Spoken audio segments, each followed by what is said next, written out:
18 लाख। इस समय हम ट्यूशन फीस बोलते हैं more than 20 lakh.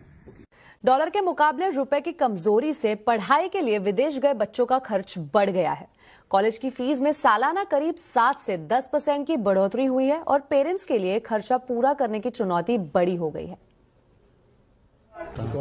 Overseas education और इमिग्रेशन कंसल्टेंट्स के मुताबिक सिर्फ अमेरिका ही नहीं बल्कि कनाडा, ऑस्ट्रेलिया और यूरोपियन देशों में पढ़ने का खर्च पिछले एक साल में लगभग 7 से 10% तक बढ़ गया है।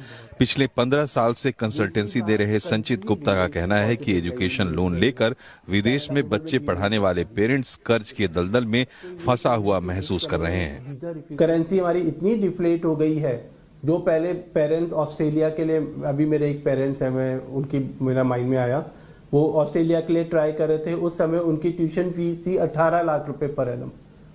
अभी 3 महीने के अंदर अंदर ही वो tuition fees more than 20 lakh rupees per annum हो गई है।